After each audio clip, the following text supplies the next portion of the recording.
அனைவருக்கும் வணக்கம். பாரம்பரிய திருவள்ளுவர் குலவம்சம் பிரசன்ன ஜோதிடர் சுப மாரிமுத்து திருப்பூரிலிருந்து இந்த பதிவு உங்களுக்காக. ஐயா வணக்கங்க ஐயா. வணக்கம் ஐயா. ஐயா இப்போது மக்கள் சார்பாக ஒரு கேள்வி இன்றைக்கி நான் கேட்கலான்னு இருக்கேன். கேளுங்க ஐயா. ஐயா அதாவது இந்த ஜாதகத்தில் முடக்கு இருக்கு, ஜாதகத்தையும் முடக்கிருச்சு, கண்டிப்பாக அதனால் வாழ்க்கையில் நிறைய பிரச்சனைகள் அப்படின்னு சொல்லி நிறைய பேர் கேட்குறாங்க. கண்டிப்பாங்க ஐயா. இந்த முடக்குங்கிறது என்னங்க ஐயா? அதற்கும் கர்மாவுக்கு ஏதாவது சம்மந்தம் இருக்காங்க ஐயா? ரொம்ப பற்றி சொன்னீங்கன்னா ரொம்ப உதவியாக இருக்குங்க. நல்ல கேள்விங்க ஐயா. இந்த கர்மாவே முதல் எங்கேருந்து வருது அப்படிங்கிறது தான் இப்போ நம்ம சொல்ல போகிறோம். இது வரைக்கும் எத்தனையோ கருத்துக்களெல்லாம் நீங்கள் இந்த உலகத்தில் கேட்டிருப்பீங்க.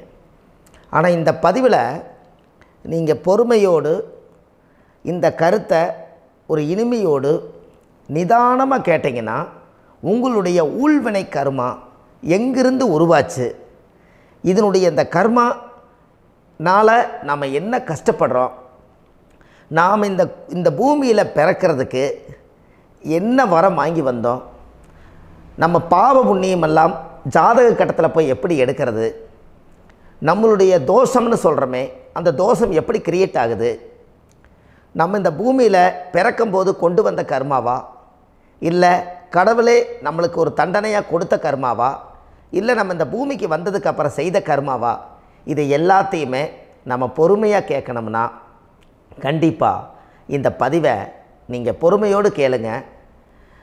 உங்களுக்கு இதில் ஒரு பெரிய ஒரு ரகசியம் ஒன்று அடங்கியிருக்குது. அந்த ரகசியத்தை தான் இன்றைக்கி இந்த உலகத்துக்கு அரங்கேற்றம் பண்ணுறேன். இந்த முடக்கு நம்ம ஐயா கேட்டதில் ஒரு அற்புதமான ஒரு விஷயம் என்ன அப்படின்னு கேட்டிங்கன்னா, முடக்குங்கிறது அந்த காலத்தில் பெரிய திறமையை கட்டி போட்டு வச்சுட்டா நம்மனால் அது இயங்க முடியுமா? முடியாது இல்லைங்களா ஐயா?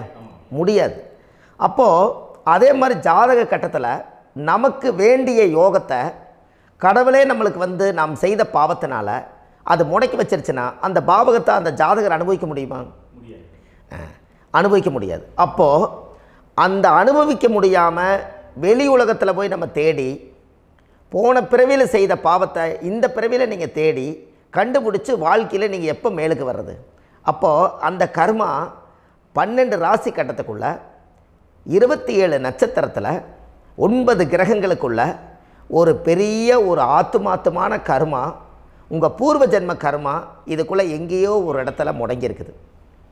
இந்த முடக்கை மட்டும் உங்கள் ஜாதகத்தில் நீங்கள் கண்டுபிடிச்சிட்டிங்கன்னா ஹைலைட்டாக வாழ்கிறதுக்கு, இந்த உலகத்தில் சுதந்திரமான வாழ்க்கை வாழ்கிறதுக்கு ஒரு மிகப்பெரிய பொக்கிஷம் உங்கள் ஜாதகத்துக்குள்ளேயே இருக்குது. அப்போது அந்த ஜாதகத்துக்குள்ளே நாம் போன பிறவியில் நம்ம கர்மா நாம் என்ன செய்திருப்போன்னு உங்களுக்குள்ளே பெரிய குழப்பம் இருக்கும். என்னங்க ஐயா, நீங்கள் என்ன கர்மா பண்ணிட்டு வந்தீங்க, நாம் போன பிறவியில் நம்ம யாரை ஒரு வதச்சோம், யாரை நம்ம மனசை புண்படுத்தினோம், நம்ம தாத்தாவுக்கு சோறு போட்டோமா, நம்ம பாட்டனுக்கு சோறு போட்டோமா, நம்ம முப்பாட்டனுக்கு சோறு போட்டோமா, நம்ம கொள்ளுப்பாட்டனுக்கு சோறு போட்டோமா, அப்போ நம்ம அப்பாவுக்கு நம்மளை பெற்றவருக்கு நம்ம சாப்பாடு கொடுத்தோமா, இவங்களுக்கெல்லாம் நம்ம சேவை பணிவிடைகள் செஞ்சோமா, நம்மளுடைய உறவுகளுக்கெல்லாம் அரவணைச்சு போனோமா, நம்மளுடைய இந்த மாதிரி நாம் இரத்த சம்பந்த உறவுகளில் இருந்து தான் இந்த உலகத்துக்கு நம்ம வெளியில் வந்திருப்போம். அப்போது வெளியில் நீங்கள் நிற்கிறீங்க, அப்படியே மேலே போய் பார்த்தீங்கன்னா ஒரு 7 தலைமுறையில் ஒவ்வொருத்தரும் செய்த கர்மாவெல்லாம் நம்ம பிளட்டு ரிலேட்டிவாக இப்போ நீங்கள் கரண்ட்டில் இருக்கிறவங்ககிட்ட தான் டெபாசிட் பண்ணியிருக்கோம். அப்போ இது தெரியாமல் நாம் ஜாதகத்துக்குள்ளே போய் தசாபுத்தி நல்லா தனுங்க இருக்குது, நான் ரொம்ப கஷ்டப்படுறேன், என் ஜாதகத்தில் போய் பார்த்தேன் எல்லா கிரகங்களும் நல்ல வலிமையாக இருக்குன்னு சொன்னாங்க, ஆனால் இன்னும் என்னுடைய கடன் அடையலை, இன்னும் என்னோடய கர்ம தீர்ந்த மாதிரியே தெரியல, எனக்குள்ள ஒரு தாட்டு என்னமோ நான் ஒரு பின்தங்கின வாழ்க்கையிலே வாழ்ந்துட்டுருக்கேன் அப்படின்னு நீங்கள் சொல்லும்போது, அப்போ இதையெல்லாம் தாண்டி ஒரு கர்மா உங்களுடைய ராசி கட்டத்துக்குள்ளே எங்கேயோ ஒரு பக்கத்தில் ரகசியமாக புதைஞ்சிருக்கு. அப்போது அந்த ரகசியமாக புதைஞ்சிக்கக்கூடிய அந்த முடக்கு தான் இன்றைக்கி இந்த உலகத்துக்குள்ளே நீங்கள் தெரிஞ்சுக்கக்கூடிய விஷயம். அப்போ அந்த முடக்குங்கிறது ஒன்று உண்மை. இந்த உலகத்துக்கு நம்மளை எல்லாத்துலேயும் நல்லா யோசிச்சு பாருங்கள். 12 ராசி கட்டம் இருக்குதுங்களா ஐயா? ஆமாங்க ஐயா. ஆனால் கிரகம் எத்தனை இருக்குதுங்க? 9 தான் இருக்குங்க ஐயா. ஆமாம், 12 ராசிக்கு 12 கட்டத்துக்கு 12 கிரகம் கொடுத்துருக்கலாமல்ல கடவுள். அப்போ ஏன் 3 கட்டத்தை மட்டும் எம்டி பண்ணி மீதி 9 கிரகத்தை வச்சுக்கிறாருன்னா, அப்போ நாம் செய்த 3 தலைமுறை கர்மாவுக்கு அது எந்த கட்டம் பிளாக் ஆகுதோ அந்த கட்டத்துக்குள்ளே ஏதோ ஒரு ரகசியம் இருக்கிறனால தானே எங்கேயோ ஒரு பக்கத்தில் நீங்கள் கண்டிப்பாக கர்மாவில் மாட்டுவீங்கிறது கடவுளே படைச்சு தானே இதை உருவாக்கியிருக்காரு. 12 ராசிக்கு 12 கட்டம் கொடுத்துருந்தா எங்கே நீங்கள் சுற்றி வந்தாலும் ஏதோ ஒரு வீட்டுக்குள்ளே போய் உட்காந்துக்கலாம்.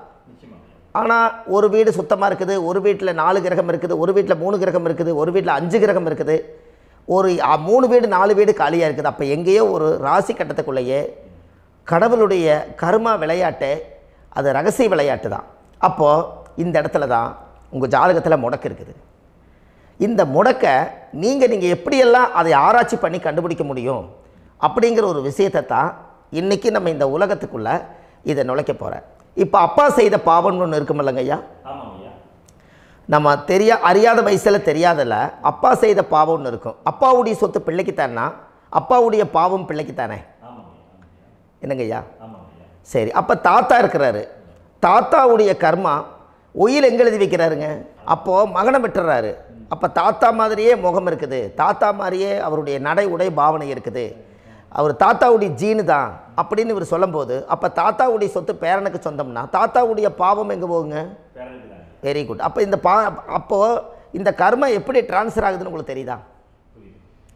அப்போ நீங்கள் போன பிறவியில் அந்த தாத்தாவுடைய பேரனை நீங்கள் பிறக்கிறதுக்கு கர்மம் உங்களை செயல்பட வச்சுருக்குது. அதனால் நீங்கள் தாத்தாங்கிறீங்க. அதனால் அந்த கௌரவமை எங்கள் தாத்தா சம்பாரித்த சொத்து நான் தான் அனுபவிக்கணுங்கிற விதியை நீங்கள் உருவாக்கிறீங்க. அப்போது இந்த ஜாதகத்தில் அந்த ஊழ்வினை தோஷந்தான் ஏதோ ஒரு வழியில் உங்களை கர்மாவை செயல்படுத்துது.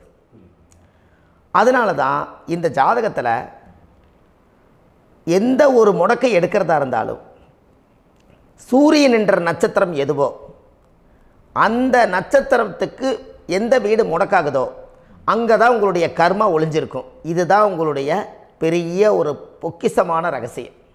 சரிங்க ஐயா, இப்போ இதில் நவகிரகங்கள் 9 இருக்கும்போது ஏன் சூரியனை மட்டும் நம்ம இதில் எடுத்துக்கணும்னு நீங்கள் சொல்கிறீங்க? நல்ல கேள்விங்க ஐயா. நீங்கள் கேட்டீங்க பார்த்தீங்களா, 9 நவகிரகம் இருக்கும்போது சூரியனை மட்டும், அந்த சூரியன் என்ற நட்சத்திரம் பிறக்கும்போது அந்த வீடு மட்டும் முடக்காகுன்னு நீங்கள் கேட்டீங்க இல்லையா? இதுதான் அற்புதமான கேள்வி. ஏன் அப்படின்னு கேட்டிங்கன்னா, சூரியன்னா அப்பா, அப்பாவோட உயிர் கரு போய் அம்மாவுடைய பனிக்கூடத்தில் கர்ப்பத்தில் வச்சு 10 மாதம் 300 நாள் சுமந்து நீங்கள் இந்த பூமிக்கு வெளியில் வரும்போது நீங்கள் என்ன பாவத்தை இவங்க விதைச்சாங்களோ அந்த கர்மாவை வாங்கிட்டு தான் நீங்கள் வெளியில் பிரசவமாகறீங்க. இதுதானே?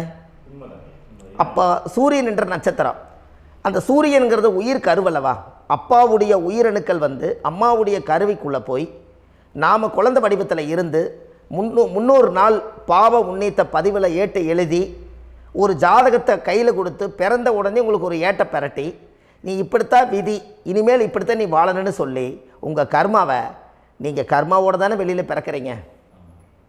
அப்போ சூரியன் என்ற நட்சத்திரம் தானே இந்த உலகத்துக்கு ஒரு பெரிய ஒரு மகத்துவம். இப்போ பாருங்கள், விடிய வரைக்கும் நம்ம முழிச்சிட்ருக்குறோம், காலையில் சூரிய உதயமானால் அவங்கவுங்க செயல்படுறோம். மீதி எல்லா கிரகங்களுக்குமே வெளிச்சத்தை கொடுக்கக்கூடிய சக்தி சூரியனுடைய பிம்ப ஒளிக்குத்தானே உண்டு, என்னங்க ஐயா? அதனால தான் மேசத்து உச்ச வீடுன்னு சொல்லி மேசத்தை உச்சம்னு சொல்லி சூரிய உச்சத்தை அங்கே தான் வச்சாங்க.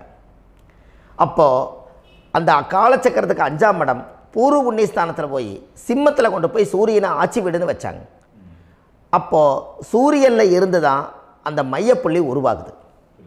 அப்போ உங்களுடைய ஜாதகத்தில் அந்த சூரியனாகப்பட்டவர் பிறக்கும்போது நீங்கள் உங்கள் ஜாதகத்தை நீங்கள் எடுத்துக்கங்க ஐயா. நீங்கள் இன்றைக்கே போய் கதவை திறந்து உங்கள் பெட்டியை திறந்து பீர்வாவுக்குள்ளே உங்களுடைய ஜாதகம் இருக்குது, அந்த ஜாதகத்தை எடுத்து ஜோதிடர்கிட்டையே நீங்கள் சந்தேகம் கேட்குறக்கு முன்பு நீங்களே உங்களுடைய கர்ம பற்றி தெரிஞ்சுக்கிறதுக்கு இந்த பதிவில் உங்களுக்கு ஒரு ரகசியத்தை சொல்லித்தரேன். உங்கள் ஜாதகத்தில் இப்போ இது வரைக்கும் ராசி கட்டத்தை நீங்கள் பார்த்துருப்பீங்க, ஆனால் பாதசாரம்னு ஒன்று இருக்கும் இல்லைங்களா? ராசிக்கு பாதசாரம்னு ஒன்று இருக்கும்.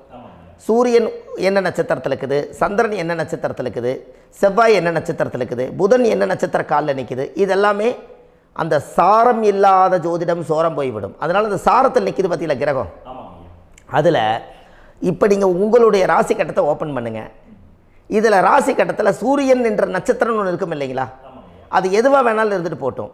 அந்த நட்சத்திரம் தான் நீங்கள் பிறக்கும்போது தாயுடைய கருவறைக்குள்ள கரு உருவான நட்சத்திரமே அதுதான். புரிஞ்சுங்களா ஐயா?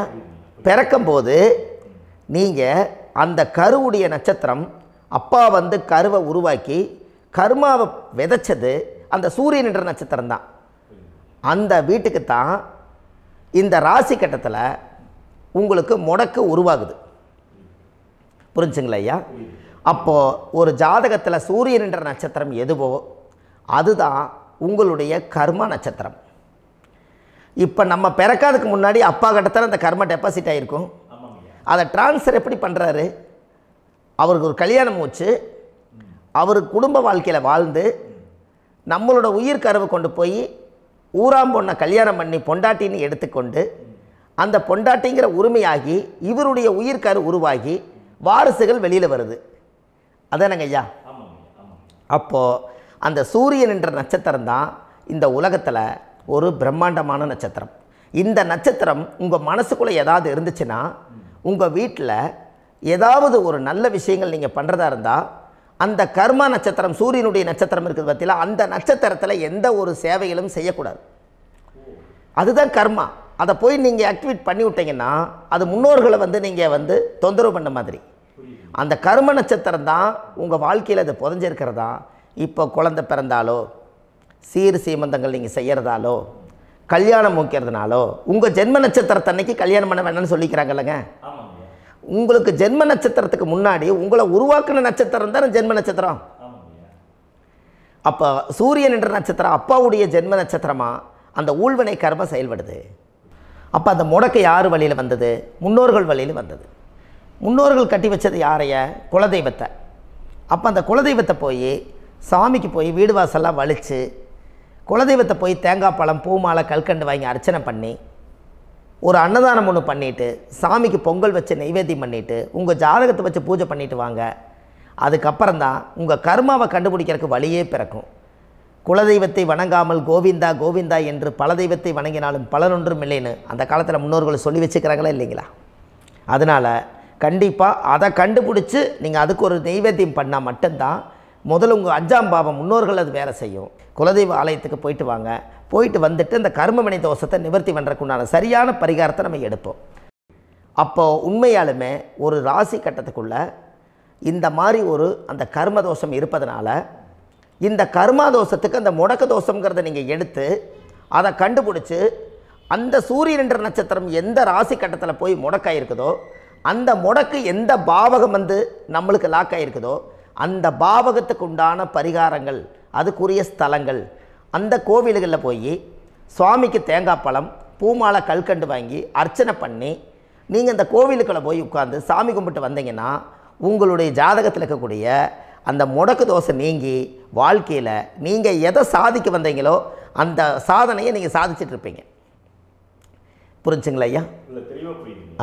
ஏன் அப்படின்னா அந்த முடக்கு நட்சத்திரத்துக்குள்ளே தான் ஒரு தோஷம் இருக்குது. இப்போ அந்த காலத்தில் பாருங்கள் ஐயா, முன்னோர்கள் எல்லாம் நிறைய பேர் கோவில் கட்டி வச்சுட்டு போயிருக்காங்களா இல்லைங்களா? இந்த கோவில் எதுக்காக கட்டி வச்சுக்கிறாங்கன்னா அவங்க கட்டினவங்களுக்கும் அந்த முடக்கு தோஷம் இருந்திருக்குது. ராஜாக்கள் இருந்திருக்குது, மன்னர்கள் காலத்தில் இருந்திருக்குது, ஜமீன்தார் காலத்தில் இருந்திருக்குது. இப்போ அவங்களுடைய அமைப்புகள் எல்லாமே முன்னோர்கள் என்னமோ அறியாமல் தெரியாத தன்னடக்கம் இல்லாத ஒரு கர்மாவை இவங்க செஞ்சிட்டாலும் அதுக்குரிய பரிகார ஸ்தலங்களை கொண்டு போய் அந்த காலத்திலே ஜாதகம் பார்த்து நம்ம வந்து முன்னோர்களுடைய பாவத்தை நாம் செய்த பாவத்தையும் தீர்த்துட்டு நமக்கு கீழே அடுத்த சந்ததிகள் அடுத்த தலைமுறைகள் வந்தாலும் இந்த கோவில்களுக்கு வந்து விளக்கு போட்டு சாமி கும்பிட்டு இந்த மண்ணை மிதிச்சிட்டு போனால் அன்னையோடு அந்த கர்மா தீருங்கிறது அந்த காலத்திலேயே முடக்கு தோசை பரிகாரத்தை கோவில் வழியில் அந்த காலத்தை திசை திருப்பி வச்சுருக்காங்க. அப்போ நீங்கள் கோவிலுக்கு போகாமல் கண்டிப்பாக இந்த பரிகாரத்தை நீங்கள் உடைக்க முடியாது. ஏன் உடைக்க முடியாதுன்னா இப்போ நீங்கள் எத்தனை வருஷம் வாழ்கிறீங்க ஐயா?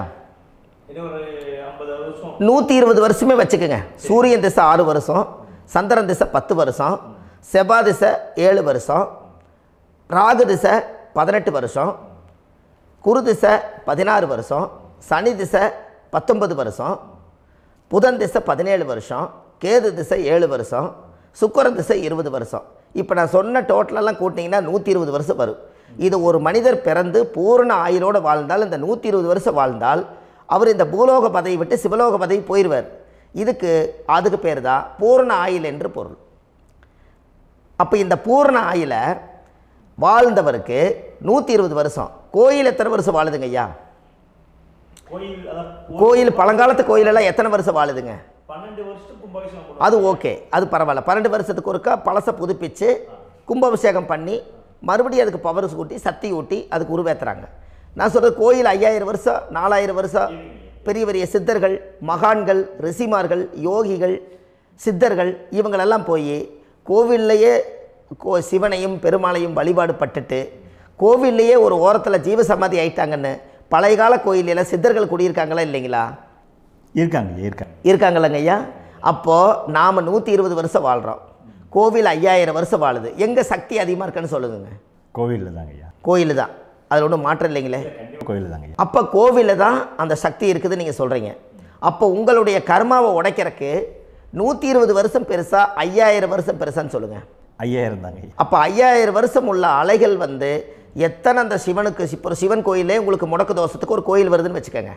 அந்த கோவிலில் எத்தனை முடக்குகளுக்கு உண்டான கோவில்கள், எத்தனை பழங்களை ஊற்றி சாமிக்கு அபிஷேகம் பண்ணியிருப்பாங்க, எத்தனை பால் கூட ஊற்றிருப்பாங்க, பன்னீர், தேன், இளநீ, மஞ்சள் நீர், திருமஞ்சனம், அபிஷேகம், பொங்கல், நைவேத்தியம் இத்தனையும் செஞ்சு அந்த சிவனை வந்து சிவனாக பார்த்து அந்த கருவறைக்குள்ள ஒரு கிராணங்கள் வரும்போதும் கூட பாதுகாப்பு பண்ணி வச்சு நல்ல சக்தியோடு அந்த கருவறையை புத்தியோடு அவங்க வேலை செஞ்சு அந்த காலத்தில் வச்சுருக்காங்களா இல்லைங்களா? அப்போது நம்ம வீட்டை அவ்வளோ சுத்தமாக வச்சுருக்க முடியுமா? என்ன தான் வாஸ்து இருந்தாலும் முடியாது இல்லைங்களா? அப்போது அவ்வளவு ஒரு பவர்ஃபுல்லான கோவில் அந்த முடக்கு தோஷத்துக்குள்ளே ரகசியமாக அந்த கோயில் அடங்கியிருக்குது. உங்கள் ஜாதகத்துக்குள்ள உண்மையாலுமே ஊழ்வினை கோயில், கர்மவினை கோயில் அதுக்குள்ளே இருக்குது. அந்த ஜாதகத்தை கணிச்சு பார்த்தா கரெக்டாக உங்களுடைய ஜாதகத்தில் அப்பாவுடைய கருவறையிலேருந்து உயிர் உருவாகிற நேரத்தில் இருந்து இப்போ வரைக்கும் நீங்கள் கரண்ட்டில் வாழ வரைக்கும் அந்த கர்ம கூட வர்றத ஒரே ஒரு இடத்துல போனால் மட்டும்தான் விட்டுட்டு வர முடியும். அது எந்த வீடு அப்படின்னு கேட்டால் உங்களுக்கு வந்து அப்பாவுடைய கர்மா வழியில் போய் அந்த கோவில் பழையகால கோயில், பழையகால தெய்வங்கள், அந்த கோவில் தான் உங்கள் ஜாதகத்துக்குள்ள ரகசியமாக இருக்கும். அது ஏன் இந்த பதிவில் உங்களால் சொல்ல முடியாது அப்படின்னா, இந்த பதிவில் ஏன் உங்க சொல்ல முடியாதுன்னா உங்கள் ஜாதகம் தெரியாமல் என்ன கோயிலை நீங்கள் சொல்லுவீங்க? இப்போ பொதுவாக ஒரு நட்சத்திரத்துக்கு ஏதோ ஒரு கோவிலை அவங்க சொல்லி நீங்கள் போயிட்டு வரீங்கன்னு வச்சுக்கோங்க. ஆனால் அது வேலை செய்யலைன்னா நம்மளுக்கு என்னங்க இவ்வளோ கஷ்டப்பட்டு போய் அதை பலனடையிலேன்னு கேள்வி கேட்டக்கூடாது. உங்கள் ஜாதகத்தை நீங்கள் கொண்டாங்க, உங்கள் டேட் ஆஃப் பர்த் டயத்தை போட்டு ஜாதகத்தை கணிச்சு நீங்கள் சூரியன்ன்ற நட்சத்திரத்துக்கு உங்களுடைய கர்மவினை கோவில் யார், உங்களுடைய முடக்கு யார், ஊழ்வினை தோஷத்துக்கு உண்டானவர் யார், தாய் வழி கர்மா யார், தந்தை வழி கர்மா எது, நீங்கள் பிறக்கும்போது வந்த கர்மா என்ன, இது எல்லாம் கணிக்காமல் பொதுவாக ஒரு கோயிலில் போய் நீங்கள் பாட்டுக்கு சாமி கும்பிட்டு வந்தால் பலன் எப்படி கிடைக்கும்? கண்டிப்பாக கிடைக்காது ஐயா. என்னங்க ஐயா? அது தெரிஞ்சு பண்ணாதான் சரியா? ஒரு டாக்டர்கிட்ட போகிறீங்க, என்னை அப்படியே ஸ்கேன் பண்ணி ஒரே ஒரு மாத்திரை கொடுங்கன்னு கேட்டால் டாக்டர் கொடுப்பாருங்களா? அவர் என்ன பிரச்சனை இருக்குதோ அதை முதல்ல கண்டுபிடிச்சி ஸ்கேன் பண்ணி பார்த்து ரிப்போர்ட் எடுத்து அது மூலியமாக தான் கொஞ்சம் எடுத்து ஐயா உங்களுக்கு இந்த பிரச்சனை, இதுக்கு தீர்வுக்கு இதுக்கு உண்டான மெடிசன், இது இப்படித்தான் சாப்பிடணும்னு அது முறையாக சொல்லி அந்த உயிர் வாழ வைக்கிறாரு டாக்டர். அவர் ஒரு தெய்வ வடிவத்தில். கரெக்டுங்களா ஐயா? அப்போ உங்களோட கர்மா எங்கே செயல்படுது அப்படின்னா இந்த முடக்க நீங்கள் இந்த பதிவில் தெரிஞ்சுக்கங்க. அதுக்குரிய நட்சத்திரம் என்னன்னு தெரிஞ்சு வச்சுங்க. உங்கள் ஜாதகத்தில் சூரியன்ற நட்சத்திரத்தை எடுத்துக்கங்க. அந்த வீட்டுக்கு முடக்க இந்த பதிவில் எந்த வீடு லாக் ஆகிருக்குதுங்கிறத நான் உங்களுக்கு இந்த வீட்டில் சொல்கிறேன். அந்த வீட்டு நீங்கள் பாருங்கள், உங்களுடைய லக்கணத்துக்கு அது எந்த வீடு. இப்போ லக்கணத்துக்கு ஒரு 7வது வீடுன்னே வச்சுக்கோங்க. அப்போ லக்கணத்துக்கு 7வது வீடே முடக்கு. அப்படி ஒரு முடக்கு ஆகிப்போச்சுன்னா ஒரு ஜாதகத்தில் லக்கணம் தான் 1, 7ஆம் இடம்ங்கிறது மனைவி ஸ்தானம். ஒரு ஆணுடைய ஜாதகத்துக்கு 7ஆம் இடம் தான் மனைவி. அவருக்கு நல்ல மனைவி அமையாமல் ஆடம்பரம் இருந்தும் வீடு அரண்மனை மாதிரி இருந்தும் அந்த மனைவியை ஒரு சந்தோஷமாக அவர் அனுபவிக்க முடியாது. புரிஞ்சுங்களா ஐயா? சந்தோஷமாக அனுபவிக்க முடியாது. ஏன் அப்படி? 7ஆம் இடத்துல தான் அவரோட கர்மா உட்கார்ந்துருக்குது. கரெக்டாக சொன்னீங்க. 7ஆம் இடத்துல தான் அந்த கர்மா உட்கார்ந்துருக்குது. அப்போ அந்த 7ஆம் இடத்துல இருக்கக்கூடிய அந்த கர்மா போன பிறவியில் நீ மனைவிக்கு சோறு போடாமல் மனைவியை கட்டி வச்சு அடிக்கிறதும், மனைவியை துன்புறுத்துறதும், அந்த மனைவி இருக்கவே இன்னொரு வாழ்க்கைக்குள்ளே போகிறதும், இங்கே வாழ வேண்டிய தாம்பத்திய சந்தோஷத்தை கொண்டு போய் இன்னொரு இடத்துல கொடுக்கறதும், தெரிஞ்சிருந்தே நம்மளுடைய மனசுக்குள்ளே திருடுத்தனமாக வாழ்கிறதும், இது எல்லா கர்மாவும் போன பிறவியில் நாம் செய்த ஊழ்வினை கர்மா தான் உங்கள் ஜாதகத்தில் 7ஆம் இடம் முடக்கு. அப்போ அந்த 7ஆம் இடம் முடக்காக இருந்துச்சுன்னா கண்டிப்பாக உங்கள் ஜாதகத்தில் நீங்கள் என்ன அனுபவிச்சிட முடியும்? நல்ல நண்பர்கள் கிடைக்க மாட்டாங்க, நல்ல ஒரு பார்ட்னர்ஷிப் அமையாது, நல்ல ஒரு நட்பு வட்டங்களில் எதையும் அனுபவிக்க விடாது, ஒரு அங்கீகாரமான உறவுகளில் போய் நம்ம ஸ்ட்ராங்காக நிற்க முடியாது. 7ஆம் இடம் என்பது தாம்பத்திய வாழ்க்கை, பூர்த்தி இல்லாத வாழ்க்கையாக இருக்கும். இப்படியெல்லாம் அந்த ஜாதகத்தில் ஒரு பொதுவாக ஒரு ஜாதகத்தில் 7ஆம் பாவம் முடக்காயிட்டால் இந்த கர்மாவை அவர் அனுபவிச்சுக்கிட்டே இருப்பார்.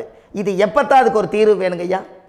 அந்த கோயில் எதுன்னு நீங்கள் கரெக்டாக சொன்னீங்க. இப்போ இது மனிதனால் செயல்படுது. மனிதர்கள் தான் கோயிலை கட்டி வச்சாங்க. தெய்வத்தை விட ஒரு காலத்தில் மனிதர்களுக்கு மகிமை ஜாஸ்தி. ஏன்னா சாதாரண ஒரு மண் பூமியாக இருந்த இடத்த மனிதர்கள் தான் கோயில் கட்டி ஒரு மகிமைப்படுத்தி புண்ணியம் பண்ணி வச்சாங்க. மனிதர்களுக்கு சக்தி அதிகம்தான், ஆனால் பிரபஞ்சத்துக்கு அதை விட சக்தி அதிகமல்லவா? ஐயா, நீங்கள் கோவிலுக்கு போய் அந்த கர்மா உடைக்கிறதுக்கு கோவிலில் சக்தி இருக்குது, ரைட்டு. ஆனால் நம்ம வீட்டுக்கும் கோயிலுக்கும் ஒரு மிகப்பெரிய தொடர்பு என்னென்னா, அந்த கோயில் கட்டுறவங்க எல்லாமே பழைய காலத்து கோயிலெல்லாம் பாருங்கள், பஞ்சபூதத்தை வச்சு கட்டியிருப்பாங்க. பஞ்சபூதத்தை வச்சு தான் கட்டுவாங்க கோயில். அது உங்களுக்கு தெரியணும் இல்லைங்களா? பஞ்சபூதம்னா நீர், நெருப்பு, காற்று, பூமி, ஆகாயம். இந்த பஞ்சபூதத்தினுடைய சக்திகள் எல்லாம் ஒரே நேர்கோட்டுக்கு என்னைக்கு வருதோ அன்னைக்கு தான் அந்த கோவிலுடைய பாலக்கால் போட்டு 1000-2000 வருஷம் நிலச்சி நிற்கிறது. காரணம், இந்த பிரபஞ்சத்தில் பஞ்சபூதம் எப்படி நிலச்சி நிற்குதோ அதுபோல் 5000 வருஷம் நிற்கிறதுக்கு அந்த பஞ்சபூத சக்தி வச்சு தான் சாமி சிலையை பிரதிஷ்டை பண்ணி வச்சுருப்பாங்க. அதனால தான் இந்த கோயில்கள் எல்லாம் 5000 வருஷமாயும் எத்தனையோ கிராணங்களை எல்லாம் தப்பிச்சிருக்கிறதுக்கு காரணம். அப்பேற்பட்ட புண்ணிய ஸ்தலம் உங்களுக்கு எதுன்னு தெரியணுமல்லவா? என்னங்க ஐயா? அப்பேற்பட்ட புண்ணிய ஸ்தலம் உங்களுக்கு எதுன்னு தெரிஞ்சால் தானே நீங்கள் போய் செய்ய முடியும், இல்லாட்டி கண்டிப்பாக தெரியாது. அப்போ இந்த முடக்கு தோஷத்தை கடவுள்கிட்ட கொண்டு போய் ஒப்படைக்கணும். நாம் பிறக்கும் போது கொண்டு வந்த கர்மாவை நாம் இருக்கும் காலத்தில் கொண்டு போய் இந்த கர்மாவை சுத்தப்படுத்தி, நீங்கள் பாவ ஆத்மாவை இந்த பூமியில் பிறந்து பூலோகத்தில் எல்லா புண்ணியத்தையும் செஞ்சுட்டு இந்த பூலோகத்தை விட்டு நீங்கள் போகும்போது புனித ஆத்மாவாக போகணுன்னா உங்கள் கர்மாவை கொண்டுட்டு போகாதீங்க, கர்மாவை நிவர்த்தி செய்யுங்க. என்னங்க ஐயா? அப்போ கர்மாவை சுத்தப்படுத்துங்க. கர்மாவை சுத்தப்படுத்திட்டு உங்களுக்கு பிறக்கிற குழந்தைகளுக்கு அந்த கர்மாவை டிரான்ஸ்ஃபர் பண்ணாமல் உங்களோட நில் பண்ணுங்க. ஒரு உதாரணம் சொல்லட்டுங்களா ஐயா? ஒரு காந்தம் ஒன்று இருக்குது இல்லைங்களா? ஒரு காந்தம்ங்கிறது ஒரு தாத்தாவாக வச்சுக்கோங்க. ஒரு இரும்பை கொண்டு போய் வச்சா ஒட்டு மாட்டாதா? அப்போ ஒட்டுனோடனே காந்தம்ங்கிறது தாத்தா, அவருக்கு பிறந்த வாரிசுக்கு அந்த கர்ம டிரான்ஸ்ஃபர் ஆயிருமா? சரி, இன்னொரு இரும்பை கொண்டு போய் வைங்க, ஒட்டு மாட்டாதா? அப்போ அது பேரனுக்கு வைங்க, பேரனுக்கு வந்துருச்சு அந்த கர்மா. இன்னொரு இரும்பு கொண்டு போய் வைங்க, அந்த காந்தத்துக்கு நேர் இன்னொன்று வைங்க, ஒட்டு மாட்டாதா? அப்போ அதை கொண்டு போய் நம்ம கொள்ளு பேரனுக்கு வைங்க. இப்படியே டிரான்ஸ்ஃபர் ஆகி தலைமுறையாக இந்த கர்மா தொடர்ந்துக்கிட்டே இருக்குது. இந்த இடத்துல கொண்டு போய் காந்தத்துக்கு இரும்பு ஒட்டிகிட்டே இருக்குதுல்ல, இந்த இடத்துல ஒரு மரக்கட்டை செஞ்சு கொண்டு போய் கரெக்டாக வச்சுக்கினே போட்டுமா? அந்த மரக்கட்டையை கொண்டு போய் வைக்கிறவர் யார்? மரக்கட்டை வச்சுட்டு அடுத்த வாரிசு புனிதமாக பிறந்துட்டு இந்த மேலே இருக்கிற கர்மாலாம் இந்த அடுத்த இதுக்கு வராதில்ல. இதுதாங்க ஐயா கர்மா. தொடர்ந்து வரக்கூடிய கர்மாவை அதை நில் பண்ணணுங்கிறதுக்கு பேர் தான் இந்த உதாரணத்தை சொன்னவங்களுக்கு.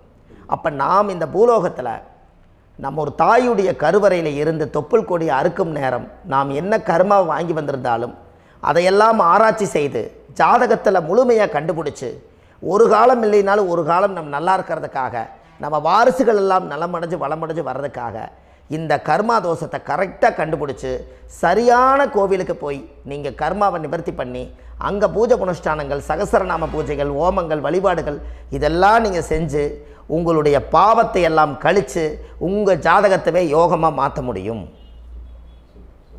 கண்டிப்பாக மாற்ற முடியும்.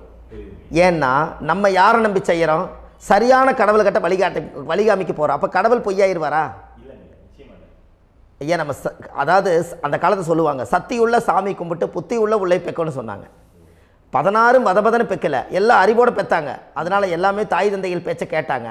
அன்றைக்கி எல்லாருமே தாய் தந்தைகளுக்கு தூணாக நின்னாங்க. அப்போ அந்த காலத்தில் சத்தியுள்ள சாமி கும்பிட்டு புத்தி உள்ள உள்ளே பெக்கணும்னு சொல்லி அன்றைக்கி அறிவோடு பெற்று இந்த கர்மாவை ஆளுக்கு ஒரு கர்மாவை டிரான்ஸ்ஃபரை பிரித்து எல்லாரும் சுத்தப்படுத்தினாங்க. இன்றைக்கி நம்ம ஒரு குழந்தை 2 குழந்தை பெற்று வச்சுருக்கோம். அவங்களுக்கே இவ்வளவு கர்மா வந்துருச்சுன்னா இந்த குழந்தைகளுக்கு என்னைக்கு இந்த கர்மாவை போய் கண்டுபிடிச்சி நீங்கள் எப்போ சரி பண்ணுவீங்கன்னு. அப்போ இந்த வாழ்க்கையில் ஏதோ ஒரு பிரபஞ்ச சக்தி நம்மளை அறியாமல் என்னமோ ஒரு இயக்கத்தில் கொண்டு போய் விட்டுருச்சுங்களா? அப்போ இனிமேலாவது இந்த கர்மாவில் இருந்து கண்டிப்பாக நம்ம நிவர்த்தி ஆகணும்னு சொன்னால் இந்த முடக்கு தோஷத்தை யாரெல்லாம் கண்டுபிடிச்சி இந்த ஊழ்வினை கர்மாவில் இருந்து நாம் கருவறையில் சுமக்கும் போது 10 மாதம் நீங்களாம் என்னென்ன நினச்சிருப்பீங்க? அதாவது கருவறைக்குள்ள கருப்பாக ஒரு பிண்டம் இடப்பக்கம் கிடக்கையில் இந்த பூமிக்கு வரும்போது நீங்கள் என்னென்ன நினச்சிருப்பீங்க? இந்த பிறந்ததுக்கு அப்புறம் வந்து தான் அம்மா தெரியுது, அப்பா தெரியுது, தாத்தா தெரியுது, பாட்டி தெரியுது, இந்த உலகத்தில் கண்கொள்ளாத காட்சிகள் எல்லாம் தெரியுது, எல்லாம் தெரியுது. ஆனால் 10 மாதம் உங்கள் வாழ்க்கையில் நீங்கள் இருக்கும்போது நீங்கள் என்னென்னலாம் நினச்சி இந்த பதிவில் இறைவன் கொடுத்தாரோ அதையெல்லாம் அனுபவிக்கத்தான் வந்தீங்க. அதுக்கு இடையில இருக்கிறதான கர்மா. இந்த ஒரு விஷயம் உங்களுக்கு கிடச்சிருச்சுன்னா நீங்கள் எல்லாருமே ராஜயோகமாக பிழைப்பீங்கள்ல. இதில் ஏழை பணக்கார யாரையுமே சொல்ல வரல. அவங்கவுங்க பிறக்கும்போது புண்ணியத்தை பொறுத்து தான் போன ஜென்மத்தில் நம்ம என்ன புண்ணியங்கள் பண்ணி வச்சோமோ அந்த புண்ணியத்தில் இன்றைக்கி நல்லா வாழ்கிறாங்க. ஒருத்தர் கேட்டார், என் ஜாதகத்தில்ங்க எங்கூட படித்தவர் இடம் வாங்கிட்டார், வீடு வாசல் கட்டிட்டார், தொழில் பண்ணிட்டார், நல்லா இருக்கார், ஆனால் நான் இன்னும் அப்படியே தான் இருக்கிறேங்கன்னு ஒருத்தர் கேட்டார். அதுக்கு ஒரு கருத்து என்னென்னா, டேட் ஆஃப் பர்த் ஒன்று தான், டைம் ஒன்று தானே வச்சுக்கோங்க. அவங்க அப்பா செஞ்ச புண்ணியம் வேறு, நீங்கள் செஞ்ச பாவங்கள் வேறு. அவர் செஞ்ச புண்ணியத்தினால அவருக்கு எல்லாமே முன்னாடி கிடைக்குது. நீ கர்மாவெல்லாம் கழிச்சிட்டினா பின்னாடி கிடைக்க போகுது. இதில் மற்றவங்களை பற்றி வேற்றுமையாக நினைக்கிறதுல எந்த ஒரு இதுவுமே இல்லை. அப்போ ஒருத்தர் பார்த்து ஒருத்தர் வாழ வேண்டாம். உங்களுடைய சுய அறிவை வச்சு இந்த பூலோகத்தில் இந்த பூமியில் நீங்கள் 4 தெரிஞ்சு நல்ல விதமாக கற்றுக்கிட்டு இந்த உலகத்தில் சிறப்பாக வாழ கற்றுக்குங்க. அதுக்கு அந்த ஊழ்வினை தோஷத்தை கண்டுபிடிங்க. உங்களுக்குன்னு ஒரு முடக்கு இருக்குதுங்கிறத இன்றைக்கி நீங்கள் எழுதி வைங்க. அதை எப்படியாவது கண்டுபிடிங்க, அதை தேடுங்க. ஒரு முறை நீங்கள் ஜாதகத்தை கொண்டு வாங்க. அந்த ஜாதகத்தை கொண்டு வந்து உங்கள் பாவகத்தில் எத்தனாம் பாவம் முடக்காயிருக்குதுன்னு பாருங்கள். அந்த பாவகம் முடக்காயிருச்சுன்னா உங்கள் வாழ்க்கையில் அதிலிருந்து உங்களால் வெளியில் வரவே முடியாது. கண்டிப்பாக வர முடியாது. அதை நீங்கள் கண்டுபிடிச்சா மட்டும்தான் நீங்கள் மேலே வர முடியும். ஏன்னா நிறைய பரிகாரங்கள், பூஜைகள், யாகங்கள், ஓமங்கள் எல்லாம் செய்து வச்சும் கூட அந்த கர்மவினைக்கு உண்டான கோவிலுக்கு போய் அந்த 5000 வருஷ பழமை வாய்ந்த தெய்வத்துக்கிட்ட போய் நீங்கள் முறையிட்டு விளக்கு போட்டு உங்கள் கர்மத்தை எல்லாம் நான் நீ தான் தீர்த்து கொடுக்கணும்னு சொல்லி நம்பிக்கையோடு போய் நீங்கள் போய் அந்த சரணாகதி அடையிறீங்க பாருங்கள், அங்கே தான் உங்கள் கர்மாவை எடுத்து விடுறாரு. அப்போ இந்த ரகசியம் உங்களுக்கு வேணுமல்லவா?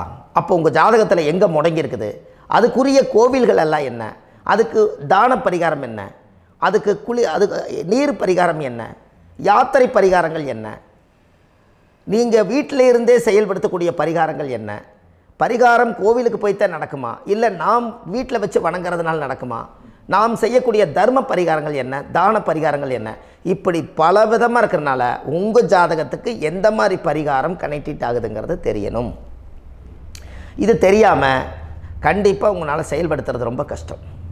இதனால் இதை நீங்கள் தெரிஞ்சுக்கணும்னா இப்போ நம்ம பாருங்கள், நீங்கள் அந்த தெரிஞ்சுக்கிட்டாலே உங்கள் வாழ்க்கையில் ஒரு டைம் தான் நீங்கள் தெரிஞ்சுக்க போகிறீங்க. உங்களுடைய கர்மா என்ன, நீங்கள் எங்கே செயல்பட்டு போயிட்டுருக்கிறீங்க, உங்கள் போகிற பாதை சரியா இல்லை அந்த பாதையில் முள்ளு கல் இருக்குதா, இது எல்லாம் உங்களுக்கு தெரியலனா இந்த முடக்கை கண்டுபிடிக்கக்கூடிய சக்தி வாய்ந்த இந்த கர்மாவை நிவர்த்தி பண்ணுறதுக்கு வழிகள் இருக்குது.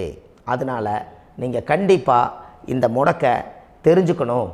இந்த முடக்கு ராசினா என்ன, உண்மையாலுமே உங்கள் வாழ்க்கையில் நீங்கள் தெரிஞ்சு இனிமேல் உங்கள் வாழ்க்கையில் இதுவரையிலும் கர்மாவுக்குள்ளேயே கஷ்டப்பட்டீங்க, வழி தெரியாமல் கண்ணை கட்டி காட்டில் விட்ட மாதிரி இருந்தீங்க, இனி அப்படி இருக்க வேண்டாம்.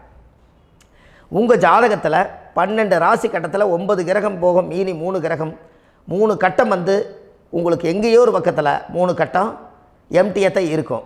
கரெக்டுங்களா? அது இல்லாமல் ஒரு ஜாதகம் பிறக்காது. ஏன்னா 9 கிரகத்துக்கு 9 கணக்கு போட்டால் 3 கட்டம் எம்டியாக தான் நிற்குது. அந்த கட்டத்துக்குள்ளே எந்த நட்சத்திரத்தில், எந்த சாரத்தில், எத்தனாவது டிகிரியில், எத்தனாவது பாத சாரத்தில், எத்தனை வெகுளையில், எத்தனை செகண்டுக்குள்ளே இந்த கர்மா உள்ளே புகுந்து உங்களை செயல்படுத்துதுங்கிறத கண்டிப்பாக உங்கள் ஜாதகத்தை கொடுங்க, பார்த்து இந்த விஷயத்தை சொல்கிறேன். நீங்கள் அந்த இடத்துக்கு போய் நிவர்த்தி பண்ணிவிட்டு உங்கள் வாழ்க்கையில் கொஞ்சம் காலம் வாழ போகிறீங்க. பாருங்கள், பிறந்ததுலேருந்து 20 வருஷத்துக்குள்ளே இளமையாக வாழ்கிறீங்க, குழந்தையாக வாழ்கிறீங்க. 20லேருந்து 40 வயசுக்குள்ளே தான் உங்களுக்கு ஒரு பொண்ணை பார்த்து கல்யாணம் பண்ணி ஒரு கரு உருவாக்குறீங்க. அதுக்கப்புறம் 40லேருந்து 60க்குள்ளே குழந்தை பெற்று கடமை முடிச்சிடுறீங்க. 60 வயசுக்கு மேலே ரிட்டையர்ட் ஆகிடுறீங்க. இந்த 20க்கும் 60க்கும் இல்லாத 20லேருந்து இந்த 40 வயசுக்குள்ளே உங்களோட தேடல் என்னவோ அது வாழ வேண்டிய சுகபோகமான வாழ்க்கை எல்லாமே அந்த 40க்குள்ளே தான் இருக்குது. இந்த 40க்குள்ளே இருக்கக்கூடிய வாழ்க்கையை இந்த கர்மா தெரியாமல் காலத்தை வீணாக்க வேண்டாம். வாழ வேண்டிய வயசில் நீங்கள் வாழணும். அதுக்குரிய கர்மாவை நீங்கள் சுத்தப்படுத்துங்க. எப்படியெல்லாம் நீங்கள் சந்தோஷமாக வாழ்கிறீங்கன்னு எனக்கு ஒரு தகவல் கொடுங்க. வேறு லெவலில் நீங்கள் இருப்பீங்க. கண்டிப்பாக இந்த பதிவில் உங்களுக்கு நான் இந்த விஷயத்தை கொடுக்க போகிறேன். இந்த முடக்கு நட்சத்திரங்கள் என்ன அப்படிங்கிறத இந்த பதிவில் நீங்கள் ஒரு நோட் ஒன்று எடுத்துக்கோங்க, குறித்து வச்சுக்கோங்க. இதில் இருந்து அவங்கவுங்களுக்கு முடக்கு நட்சத்திரம் என்னங்கிறத இந்த பதிவில் நான் உங்களுக்கு கொடுக்குறேன். இந்த வீடு தான் அது முடக்குங்கிறத சொல்கிறேன். இதையெல்லாம் நீங்கள் தெரிஞ்சு உங்கள் ஜாதகத்தவே நீங்கள் முடக்கு எடுத்து கண்டிப்பாக உங்கள் வாழ்க்கையில் நீங்கள் நல்லா இருப்பீங்க. அதுக்கு ஒரு நோட் எடுத்து வச்சுக்கோங்க. இது வரைக்கும் கர்மாவை பற்றி நம்ம பேசினோம். உங்கள் ஜாதகத்தில் சூரியன் என்ற நட்சத்திரத்துக்கு தான் முடக்குன்னு சொன்னீங்களே, எந்த வீடுங்கிற ரகசியத்தை இன்றைக்கி நம்ம எல்லோரும் தெரிஞ்சுக்கலாமா? இத்தனை காலமாக நீங்கள் தெரிஞ்சுக்காத ஒரு ரகசியத்தை இன்றைக்கி உங்கள் ஜாதக கட்டத்தில் நீங்களே முடக்க கண்டுபிடிச்சி அதுக்குண்டான பலனை தேட போகிறீங்க. அந்த தேடல் தான் உங்களை கொண்டு போய் உட்கார வைக்க போகுது. ஒரு உதாரணம், உங்கள் ஜாதகத்தில் பாதசாரம் இருக்குது அல்லவா? அந்த பாதசாரத்தில் சூரியன் என்ற நட்சத்திரம், சூரியன் நின்ற நட்சத்திரம் பாதசாரத்தில் கரெக்டாக எடுங்க. அது கேட்ட நட்சத்திரத்தில் சூரியன் என்ற நட்சத்திரமாக இருந்தால் அது தனுசு வீடு தான் முடக்கு ராசி வரும். அப்போ தனுசு வந்து முடக்கு ராசினா அப்போ உங்கள் லக்னத்துக்கு அது எத்தனாவது வீடுன்னு பாருங்கள். அந்த பாவகத்தை நீங்கள் அனுபவிக்க முடியாமல் இருப்பீங்க. அப்போ அதை போய் நீங்கள் நிவர்த்தி செஞ்சிட்டிங்கன்னா அந்த கர்மாவிலேருந்து நீங்கள் ரிலீஸ் ஆகிடுவீங்க. அது ஏன் சூரியன் என்ற நட்சத்திரம் அப்பாவுடைய உயிர் கருவிலேருந்து நீங்கள் உருவானதுனால அந்த ஊழ்வினை தோஷம் தான் உங்களுக்கு முடக்க உட்காந்துருக்குது. அந்த கர்மா நீங்கள் சுத்தமாயிருச்சுன்னா கண்டிப்பாக உங்கள் வாழ்க்கையில் ஒரு மிகப்பெரிய மாற்றத்துக்கு நீங்கள் வந்துடுவீங்க. இதில் இருந்து தான் உங்கள் ஜாதகம் ஒரு பிரமிப்பாக இருக்கும். இது வரைக்கும் யோகங்கள் எல்லாம் தடுத்து வச்சுருக்குதுங்க. எனக்கு இடம் வாங்க முடியல, வீடு கட்ட முடியல, என்னால் தொழில் செய்ய முடியல, குழந்தை பெக்க முடியல, குடும்பத்தோடு சந்தோஷமாக இருக்க முடியல. எல்லாத்துக்கும் காரணமே உங்கள் பூர்வ ஜென்மத்தினுடைய கர்ம வினை தோஷம்தான். அதை நிவர்த்தி பண்ணிட்டீங்கன்னா கண்டிப்பாக உங்கள் வாழ்க்கையில் நீங்கள் வெற்றி ஆயிடுவீங்க. கேட்ட நட்சத்திரத்தை பற்றி இதுவரை காலமாக பார்த்துட்டு இருந்தீங்க. கேட்ட நட்சத்திரம் முடிஞ்சு மூல நட்சத்திரத்தை பற்றி அடுத்த பதிவில் நம்ம சந்திக்க போகிறோம். நம்ம ஆன்லைன்லேயே ஜாதகம் பார்க்குறோம். உங்கள் date of birth, time, place கொடுத்தீங்கன்னா போதும். உங்களுக்கு ஜாதகத்தை கணிச்சு ஃபோன்லேயே உங்களுக்கு கர்ம ராசி கண்டுபிடிச்சி உங்களுக்கு உண்டான கர்ம பரிகாரத்தை சொல்லி உங்கள் வாழ்க்கையில் ஒரு வெளிச்சத்தை கொண்டு வர்றதுக்கு என்றைக்கும் உங்களுக்கு உறுதுணையாக இருப்பேன். நீங்கள் கண்டிப்பாக இந்த பதிவுகள் எல்லாம் இது உங்களுக்காகத்தான். இது அதிகாலை நேரத்தில் பிரம்ம முகூர்த்தத்தில் இந்த பதிவை உங்களுக்கு முழுமையாக சமர்ப்பணம் பண்ணுறேன். இதை கற்று இதை வழி நடத்தி இதைய எப்படியெல்லாம் இந்த முடக்க கண்டுபிடிச்சி இப்படியெல்லாம் பேச வச்சு அழகு பார்க்க நம்ம முன்னோர்களுடைய ஆசீர்வாதமும் இந்த முடக்க கண்டுபிடிச்ச குருமார்களும் அவங்களுடைய குடும்ப பாரம்பரிய வம்சாவளிகளும் எல்லாருமே நல்லா இருக்கணும். அதுக்காக இந்த நேரத்தில் நான் வந்து அடியேன் சுப மாரிமுத்தாக இருந்து திருப்பூர்லேருந்து இந்த பதிவை உங்களுக்கு நான் கொடுக்குறேன். கண்டிப்பாக இந்த முடக்கு கோயிலுக்கு, இந்த முடக்கு தோஷத்துக்கு உண்மையான பரிகாரங்கள், எளிமையான பரிகாரங்கள் நீங்களே வாழ்க்கையில் செஞ்சு ஆதிகால பரிகாரங்கள் உங்கள் மனசுக்குள்ளே இருக்குது. அதை செயல்படுத்தினா மட்டும் போதும், வாழ்க்கை எங்கேயோ போயிடும். கண்டிப்பாக ஒரு முறை உங்கள் ஜாதகத்தை அனுப்பி வைங்க, உங்களுக்கு நான் பார்த்து பலன் சொல்கிறேன். இன்றைக்கி நான் கொடுத்த பதிவுகள் எல்லாம் உங்களுக்கு ரொம்ப பயனுள்ளதாக இருந்திருக்கும். உங்களுக்கு இது வரைக்கும் எத்தனையோ கர்ம வினைகளை பற்றி தெரியாமல் இருந்திருப்பீங்க. இந்த பதிவில் நிறைய கேட்டு தெரிஞ்சுக்கிட்டீங்க. இதெல்லாம் வாழ்க்கையில் ரொம்ப முக்கியமான பரிகாரங்கள், எளிமையான பரிகாரங்கள். நேராக நீங்கள் கடவுளை தான் கெட்டியாக பிடிக்க போகிறீங்க. அந்த பரிகாரங்கள் எல்லாம் செஞ்சு அதிகாரமாக வாழ்ந்து இந்த பூலோகத்தில் நல்ல சிறப்பாக வாழ்கிறதுக்கு இந்த பரிகாரம் உங்களுக்கு ரொம்ப யூஸ்ஃபுல்லாக இருக்கும். கண்டிப்பாக இந்த பதிவை செய்யுங்க. நம்ம பாரம்பரிய திருவள்ளுவர் குல வம்சம், பிரசன்ன ஜோதிடர் சுப மாரிமுத்து, திருப்பூரில் இருக்கேன். 30 ஆண்டு காலமாக நம்ம ஜோதிடம் பார்த்து கொண்டு இருக்கிறோம். இவ்வளவு காலமாக எத்தனையோ ஆயிரக்கணக்கான மக்களுக்கு நம்ம ஜோதிடம் பார்த்து வழிகாட்டி நிறைய மக்களுக்கு நிறைய சேவைகள் செஞ்சுருக்கேன். நிறைய கோயில் கட்டி வச்சுருக்கேன், கும்பாபிஷேகங்கள் பண்ணி வச்சுருக்கேன், அன்னதானங்கள் நிறையா பண்ணி வச்சுருக்கேன், புண்ணிய யாத்திரைகள் நிறைய போய் வந்திருக்கேன். மக்களுக்காகவே நான் உங்களுக்கு உழைக்க தயாராக இருக்கேன். இந்த ஜோதிடம் வந்து என்னுடைய ஒரு பாரம்பரியமாக என்னுடைய அப்பா, தாத்தா, முன்னோர்கள் இதெல்லாம் எங்களுடைய குலத்தொழில் இது. அதனால் நாங்கள் பாரம்பரியமாக திருவள்ளுவர் குல வம்சம். வள்ளுவர் வாக்குன்னு யூடியூப் சேனலில் போனீங்கன்னா 1000 பரிகாரங்கள் கொடுத்துருக்கேன். அதுவும் உங்களுக்கு ரொம்ப யூஸ்ஃபுல்லாக இருக்கும். வள்ளுவர் வாக்கு அப்படின்னு போடுங்க. அப்படி இல்லைன்னா சுப மாரிமுத்துன்னு போடுங்க. இதில் பரிகாரங்கள் நிறையா கொடுத்துருப்பேன். கண்டிப்பாக இதெல்லாம் நீங்கள் சந்தித்து நீங்கள் ஒரு சப்ஸ்கிரைப் பண்ணி வச்சுக்கோங்க. நான் போடக்கூடிய பதிவுகள் எல்லாமே உங்களுக்கு நோட்டிஃபிகேஷனை வந்துடும். அதனால் நீங்கள் ஒரு சப்ஸ்கிரைப் பண்ணி வச்சுக்கோங்க. தினமும் ஒரு தகவல் உங்களுக்கு கொடுத்துக்கிட்டே இருக்கேன். இதெல்லாமே உங்களுக்கு ஒரு பெரிய சந்தோஷமான நிகழ்ச்சிகள். என்றைக்கும் உங்களோட நான் வாழ்கிறேன். உங்களுடைய குடும்பத்தில் நான் ஒருத்தராக இருந்து குடும்ப ஜோதிடராக நான் இருப்பேன். கண்டிப்பாக ஆயுளுள்ள வரைக்கும் உங்களுக்காக இந்த ஜோதிடத்துக்கு உழைச்சி உங்கள் குடும்பத்தில் ஒருத்தரை நான் வந்து ஒரு ரத்த உறவில் நான் வந்து இந்த பூர்வ ஜென்மத்தில் உங்களுக்கு நான் கடமைப்பட்டிருக்கேன். கண்டிப்பாக அடுத்த பதிவில் உங்களை நான் சந்திக்கிறேன். வாழ்வது ஒரு முறை, வாழ்த்தட்டும் தலைமுறை. நன்றி, வணக்கம்.